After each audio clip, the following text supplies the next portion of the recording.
Hello, my dear children. How are you? I hope all are good and fine. So, children, आज मैं आपके लिए interesting सी कहानी लेकर आई हूँ जिसका नाम है सात पूंछ वाला चूहा। सात पूंछ वाला चूहा एक बहुत ही शरारती चूहा होता है। वो अपनी मम्मी से जिद करता है कि मम्मी मम्मी मुझे स्कूल जाना है। उसकी मम्मी उसे समझाती हैं कि बेटा अभी तुम छोटे हो, अभी तुम स्कूल नहीं जा सकते। पर चूहा जिद करता है, नहीं मम्मी मुझे स्कूल जाना है जाना है जाना है। और चूहे की इतनी जिद करने के बाद उसकी मम्मी मान जाती है। कहती है अच्छा अच्छा, कल मैं तुम्हें स्कूल ले जाऊंगी।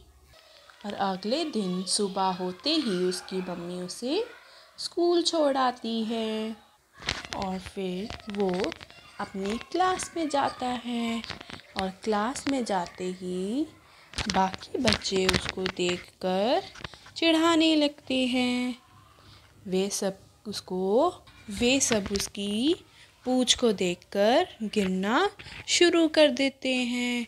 1 2 3 4 5 6 7। 7 टेल वाला चूहा, 7 पूँछ वाला चूहा। ऐसे उसके क्लास के बच्चे उसको चिढ़ाने लगते हैं। फिर वो घर जाता है और अपनी मम्मी को कहता है, मम्मी मम्मी मुझे सभी बच्चे बहुत चिढ़ाते हैं, कहते हैं 7 पूँछ वाला चूहा। तो आप ना ऐसा करो, मेरी एक पूँछ काट दो। तो वो मम्मी से अपनी जिद करता है, मम्मी मम्मी मेरी एक पूँछ काट दो, मम्मी मम्मी मेरी पूँछ काट दो। उसकी मम्मी उसको समझाती है, उसकी मम्मी उसे बहुत समझाती है बट वो नहीं मानता। और फिर उसकी मम्मी उसकी एक पूँछ काट देती है।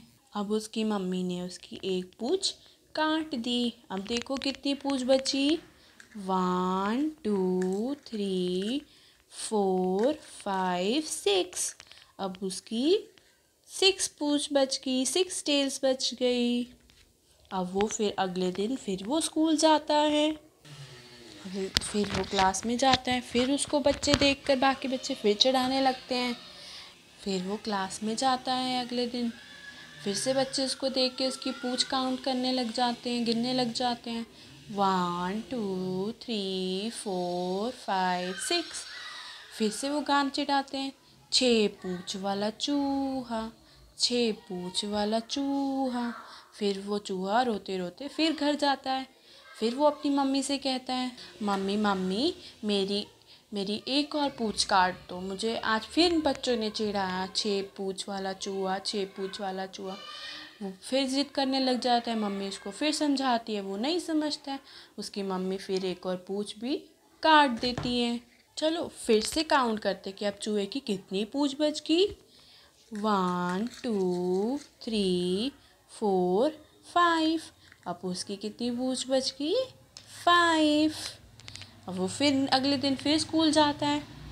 बच्चे फिर उसको देखकर चिढ़ाने लगते हैं, 5 पूँछ वाला चूहा, 5 पूँछ वाला चूहा।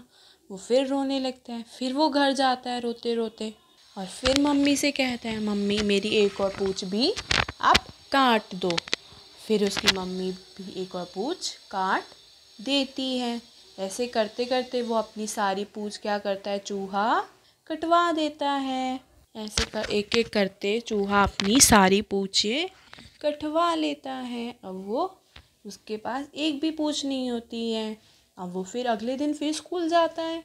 फिर वो क्लास में जाता है और फिर उसके क्लास के बच्चे उसको देखकर चिढ़ाने लगते हैं, बिना पूँछ वाला चूहा, बिना पूँछ वाला चूहा। फिर चूहा रोते रोते अपने घर जाता है। फिर उसकी मम्मी उसे समझाती है कि भगवान ने हमें जो रंग रूप दिया है वो बहुत अच्छा है, हमें उसी के साथ खुश रहना चाहिए। जैसा हमें भगवान ने बनाया है हमें उसी में ही खुश रहना चाहिए। तो बच्चों, हमें इस कहानी से क्या शिक्षा मिलती है कि हमें कभी भी जिद नहीं करनी चाहिए। आपने देखा ना, चूहे ने कितनी जिद करी मम्मी से कि मम्मी मेरी पूँछ काट दो। एंड में उसने जिद के कारण में अपनी सारी पूँछ ही कटवा दी। तो हमें कभी भी जिद नहीं करनी चाहिए और अपने बड़ों का कहना मानना चाहिए, और हमें जैसा भगवान ने बनाया है हमें वैसे में ही खुश रहना चाहिए। Okay, thank you. अच्छी स्टोरी सुनने के लिए प्लीज़ मेरे चैनल को सब्सक्राइब करें। अगर आपको मेरी वीडियो अच्छी लगी हो तो वीडियो को लाइक और शेयर ज़रूर करें। Thank you.